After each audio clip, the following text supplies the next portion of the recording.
الشیطان الرجیم بسم اللہ الرحمن الرحیم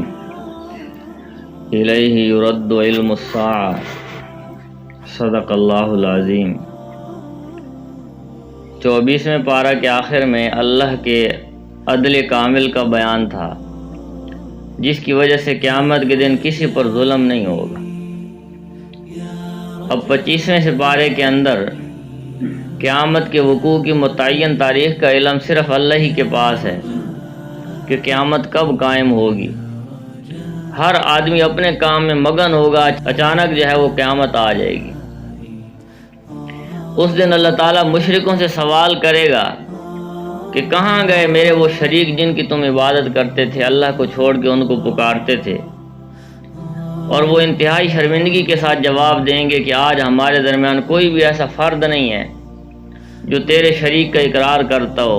سب اپنے شریکوں کی نفی کرتے ہیں، اللہ کی توحید کا اقرار کرتے ہیں۔ سورہ کے اختتام پر اللہ تعالیٰ نے اپنے بندوں کے ساتھ وعدہ فرمایا ہے کہ وہ اس کائنات اور خود انسان کی ذات کے اندر جو راز ہیں ان کے بارے میں انہیں مطلع فرمائے گا، اور یہ راز جب کھلیں گے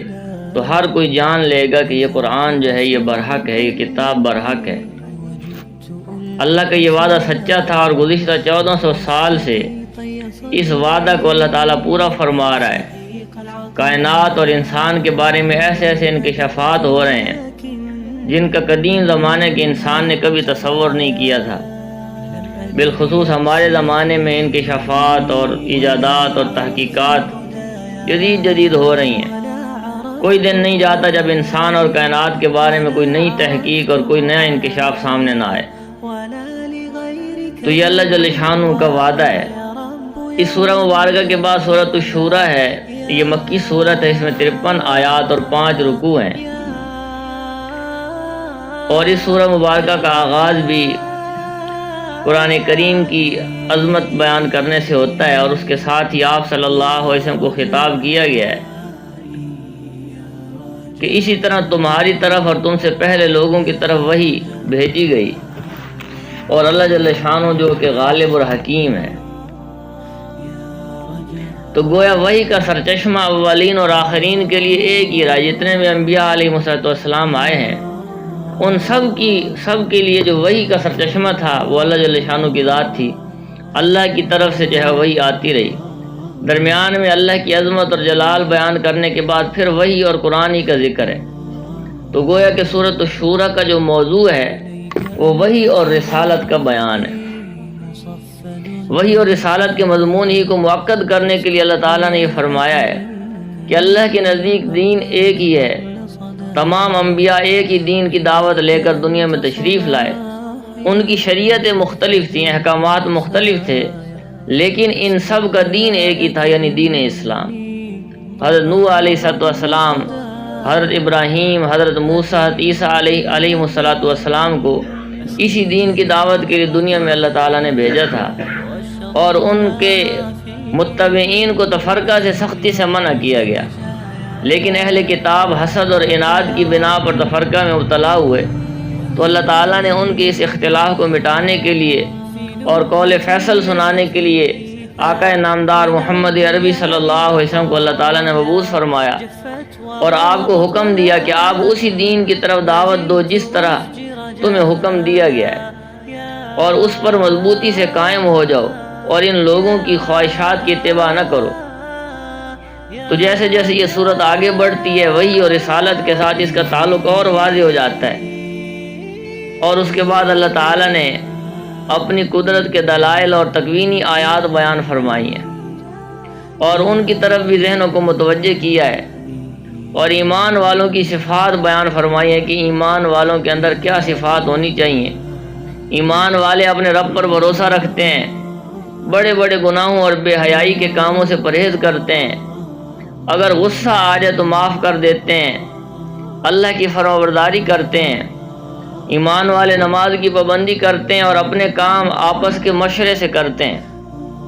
اور اللہ کے دیے ہوئے مال میں سے اللہ کے راستے میں خرچ کرتے ہیں۔ اگر ان پر کوئی ظلم اور زیادتی کرے تو مناسب طریقے سے بدلہ لیتے ہیں۔ یہ صفات اگر آج کے مسلمان میں پیدا ہو جائیں تو ان کی انفرادی اور معاشرتی زندگی جو ہے اس میں انقلاب برپا ہو۔ سورہ شورى کی آخری 2 آیتوں میں وحی اور رسالت کا ذکر ہے، یعنی جس عنوان سے یہ سورت شروع ہوئی اسی عنوان پر اس سورہ مبارکہ کا اختتام بھی ہو رہا ہے۔ اس کے بعد سورۃ زخرف آتی ہے۔ زخرف مکی ہے، اس میں 89 آیات اور 7 رکوع ہیں۔ زخرف کا لغوی معنی ہوتا ہے سونا اور زینت۔ اس سورہ مبارکہ کے اندر یہ لفظ آیا ہے، اس لیے سورت کا نام جو ہے وہ سورۃ زخرف رکھا گیا ہے۔ ابتداء میں قرآن کے دائمی معجزہ کا ذکر ہوتا ہے اور اس کے بعد دلائل قدرت سے یہ سورت بحث کرتی ہے۔ یہ آسمان کی نیلی چھت اور زمین کا فرش، بلند و بالا پہاڑ، بہتی ہوئی نہریں اور یہ تا نظر پھیلے ہوئے سمندر اور آسمان سے قطرہ قطرہ برسنے والی بارش اور سمندر کے اوپر، دریاؤں کے اوپر چلنے والی کشتیاں اور جہاز اور ہر قسم کے جانور جو کھانے کے کام بھی آتے ہیں اور مختلف قسم کی مال برداری کے کام آتے ہیں، تو یہ سب اللہ اپنے خالق اور اپنے بنانے والے کی قدرت اور حکمت کے گواہ ہیں، اور ان کی گواہی شہری بھی سن سکتا ہے اور دیہاتی بھی سن سکتا ہے، اور ان کی زبان عالم بھی سمجھ سکتا ہے اور جاہل بھی سمجھ سکتا ہے۔ یہ تمام گواہ جو ہیں یہ آج بھی موجود ہیں، ہر زمانے کے اندر یہ گواہ موجود رہے، کل بھی موجود تھے، آج بھی موجود ہیں۔ تو ضرورت صرف ان کانوں کی ہے جو حق کی اس گواہی کو سن سکیں، اور ان آنکھوں کی ہے جو دیکھ سکیں، اور ان دلوں کی ہے جو اس حق کو قبول کر سکیں۔ تو یہ سورت جو ہے یہ زمانہ جاہلیت کی ایک اور انتہائی قابل نفرت سوچ کا تذکرہ بھی کرتی ہے، اور وہ یہ ہے کہ ایک طرف تو زمانہ جاہلیت کے لوگ بیٹیوں سے سخت نفرت کرتے تھے کہ اگر ان کے اپنے گھر میں بیٹی پیدا ہو جاتی تو وہ لوگوں سے منہ چھپاتے پھرتے تھے اور اسے زندہ درگور کرنے کی تدبیریں سوچتے تھے، لیکن دوسری طرف وہ اللہ کی طرف بیٹیوں کی نسبت کرتے تھے اور فرشتوں کو اللہ کی بیٹیاں قرار دیتے تھے۔ سورہ زخرف جو ہے ابو الانبیاء ابراہیم علیہ السلام کا تذکرہ بھی کرتی ہے، جن کے بارے میں مشرکین کا دعویٰ تھا کہ ہم ابراہیم علیہ السلام کی ملت پر ہیں۔ یہاں ان کے اس دعوے کی اللہ تعالیٰ نے تردید کی ہے۔ یہ بتوں کے پجاری کس منہ سے ابراہیم علیہ السلام کی شریعت کا اپنے آپ کو پیروکار قرار دیتے ہیں، حالانکہ ابراہیم علیہ السلام تو توحید کے قائل تھے، توحید کے داعی تھے۔ اس کے بعد اس صورت میں موسیٰ علیہ السلام کا قصہ بھی بیان کیا گیا ہے، جو کہ مشرکین کی حماقت اور جہالت کا ایک نمونہ اور جھلک ہے۔ فرعون کو اپنے اقتدار، سونے چاندی کے انبار اور وسیع اختیارات پر بڑا ناز تھا۔ موسیٰ علیہ السلام نے اس کو توحید کی دعوت دی، اللہ کی طرف بلایا، لیکن اس نے جو ہے وہ بڑی حقارت سے موسیٰ علیہ السلام کی طرف دیکھا، اور اس کا دعویٰ تھا کہ مصر کی جو نہریں ہیں یہ میرے حکم سے چل رہی ہیں۔ تو اللہ تعالیٰ نے انہی نہروں اور انہی دریاؤں کے اندر اس کو غرق کر دیا، اور اس کے خیال میں اس کی اجازت کے بغیر اپنا بہاؤ بھی وہ دریا اور سمندر جاری نہیں رکھ سکتے تھے، لیکن اللہ جل شانہ کے فیصلے کے مقابلے میں ہر چیز صفر ہو گئی، اور اس کی مالداری، اس کا سونا چاندی، اس کی سرداری اس کے کسی کام نہ آئی۔ اس سورہ مبارکہ کے آخر میں اللہ نے اپنے پیغمبر کو جاہلوں سے اعراض کرنے اور صبر کرنے کا حکم دیا ہے، اور فرمایا کہ تم ان سے منہ پھیر لو اور سلام کہہ دو، انہیں عنقریب انجام معلوم ہو جائے گا۔ اس کے بعد سورہ دخان آتی ہے، یہ مکی صورت ہے، اس میں 53 آیات اور 3 رکوع ہیں۔ دخان کا لفظی معنی ہوتا ہے دھواں، کیونکہ اس سورہ میں دخان کا ذکر ہے، وہ دھواں جو مشرکین کو قحط کے زمانے میں شدید بھوک کی وجہ سے دکھائی دیتا تھا، اس لیے سورت کا نام سورہ دخان رکھا گیا۔ حضور اکرم صلی اللہ علیہ وسلم کے زمانے کے ان فرعونوں کو حضرت موسیٰ علیہ السلام کی مخالفت کرنے والے فرعون کے انجام سے ڈرایا گیا ہے، اور اس کی ملکیت میں جو موسیٰ علیہ السلام کا فرعون تھا اس کی ملکیت میں سونے کے انبار تھے، باغات کی بہتات تھی، بہت سارے محلات تھے، اور اسی طرح سونے کی کانیں تھیں، ہزاروں خادم اور لونڈیاں تھیں، لاکھوں کی تعداد میں اس کے پاس فوج تھی۔ تو اب چاہیے تو یہ تھا کہ وہ اللہ تعالیٰ کی نعمتوں پر شکر ادا کرتا، لیکن اس نے تکبر کیا اور مظلوموں پر ظلم کرتا رہا، بنی اسرائیل پر ظلم کرتا رہا۔ تو اللہ تعالیٰ نے اس کو بحیرہ کلزم کے اندر غرق کیا۔ آخری وقت میں وہ آمنتو کہتا رہا، میں ایمان لے آیا، میں ایمان لے آیا، لیکن اس کی چیخ و پکار اس کے کام نہ آئی، اور کیونکہ آخری وقت کا ایمان قابل قبول نہیں ہے، جب آخرت کی موت کے آثار سامنے آ جائے، انسان اپنی آنکھوں سے دیکھ لے کہ اب تو آخرت کا سفر شروع ہو چکا، تو اس وقت کا ایمان قبول نہیں ہے۔ موت سے پہلے پہلے، آخری وقت آ جانے سے پہلے پہلے ایمان لے آنا چاہیے اور آخرت کا یقین کرتے ہوئے اعمال کرنے چاہیے۔ اس سورہ مبارکہ کے اختتام پر قیامت کے دن کی ہولناکیوں کا تذکرہ ہے اور ان عذابوں کا ذکر ہے جن کا سامنا اللہ کے نافرمانوں کو کرنا پڑے گا، اور چھوٹی سی عقل میں نہ سما سکنے والی نعمتوں کا ذکر ہے جن سے اللہ کے نیک بندوں کو نوازا جائے گا، یعنی جنت اور جہنم کا ذکر ہے۔ 25ویں پارے کے آخر میں سورہ جاسیہ آتی ہے۔ سورہ جاسیہ جو یہ مکی ہے، اس میں 37 آیات اور 4 رکوع ہیں، اور جاسیہ کا لغوی معنی ہوتا ہے گھٹنوں کے بل بیٹھنا، کیونکہ قیامت کے دن لوگ خوف اور ہیبت کی وجہ سے اللہ کے دربار میں گھٹنوں کے بل بیٹھے ہوں گے، تو اس سورہ مبارکہ میں اس خوفناک منظر کا بیان ہے،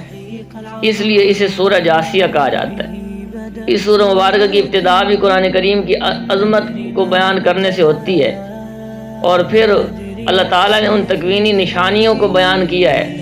جن میں سے ہر ایک اللہ کی عظمت اور جلال اور قدرت اور وحدانیت کی زندہ گواہ ہے۔ اور پھر اس سورہ مبارکہ کے اندر ان مجرموں کے مکروہ چہرے کے بارے میں بتایا گیا ہے جو اللہ تعالیٰ کی آیات سننے کے باوجود تکبر کی وجہ سے انکار کرتے تھے، اور یوں بن جاتے تھے گویا کہ انہوں نے قرآنی آیات سنی ہی نہیں، قرآنی احکامات کو سنا ہی نہیں۔ اس کے بعد اس سورہ مبارکہ کے اندر ان نعمتوں کا ذکر بھی ہے جو اللہ نے بنی اسرائیل کو عطا کی۔ اللہ تعالیٰ کی کتاب یعنی تورات اللہ نے عطا کی، نبوت اللہ تعالیٰ نے ان کے اندر جاری فرمائی، پاکیزہ روزی ان کو اللہ نے عطا کی، من و سلوہ ان پر نازل کیا، اور اہل جہان پر، اپنے زمانے کے لوگوں پر اللہ تعالیٰ نے ان کو فضیلت عطا کی، اور عزت کی صورت میں اللہ تعالیٰ نے ان کو بے شمار نعمتیں عطا کی۔ تو چاہیے تو یہ تھا کہ وہ ان نعمتوں پر اللہ تعالیٰ کا شکر ادا کرتے، عاجزی اختیار کرتے، اطاعت اختیار کرتے، لیکن انہوں نے سرکشی اختیار کی اور معصیت کے راستے پر چل نکلے۔ تو ماضی کے یہ واقعات کفار مکہ اور ہر زمانے کے کفار کو سمجھانے کے لیے بیان کیے جاتے ہیں کہ کفار حضور اکرم صلی اللہ علیہ وسلم کے زمانے کے ہوں یا آج کل کے زمانے کے ہوں، ان کے کفر اور انکار کی سب سے بڑی وجہ یہ ہے کہ وہ دنیا کی زندگی کو سب کچھ سمجھتے ہیں اور مرنے کے بعد والی زندگی کا یقین نہیں رکھتے، جبکہ قرآن بار بار اس دن پر ایمان لانے کی تاکید کرتا ہے جس دن نیک اور بد ہر کسی کو اس کے اعمال کا بدلہ ملے گا۔ اور قرآن کا انداز کہیں حاکمانہ ہوتا ہے اور کہیں ناصحانہ ہوتا ہے، کہیں خبر کا اسلوب ہوتا ہے کہ اللہ تعالیٰ خبریں بیان کر رہا ہے، کسے سنا رہا ہے، اور کہیں انشاء ہوتا ہے، سوالیہ انداز ہوتا ہے، اور کہیں یوں منظر کشی کی جاتی ہے۔ ایسے منظر اللہ تعالیٰ بیان فرماتے ہیں قرآن کریم میں کہ قرآن پڑھنے والا اس قیامت کے واقعات کو اپنی آنکھوں سے دیکھ رہا ہے۔ اور اس سورہ مبارکہ کے آخر میں بھی منظر کشی والا انداز بیان کیا گیا ہے، یوں محسوس ہوتا ہے کہ قیامت قائم ہو چکی ہے اور حشر کا میدان ہے، لوگ خوف کے مارے گھٹنوں کے بل گرے ہوئے ہیں، اور اللہ تعالیٰ اپنے بندوں سے مخاطب ہے، کہا جا رہا ہے کہ تم نے قیامت کو بھلا دیا تھا، آج تمہیں بھی بھلا دیا جائے گا۔ تم اللہ تعالیٰ کے احکامات کا مذاق اڑایا کرتے تھے، تو آج تم خود مذاق بن کر رہ گئے ہو۔ تو قیامت کے دن کی تیاری کی قرآن دعوت دیتا ہے کہ اس دن آنے سے پہلے پہلے دنیا کے اندر ہی تیاری کر لی جائے، اپنے اعمال کو درست کر لیا جائے، ایمان اور اعمال صالحہ والی زندگی جو اختیار کرے گا، اپنا عقیدہ درست کرے گا اور اپنے اعمال کی اصلاح کرے گا، تو اللہ جل شانہ قیامت کے دن اس انسان کو کامیابیاں عطا کرے گا۔ اللہ تعالیٰ مجھے آپ کو عمل کرنے کی توفیق نصیب فرمائے۔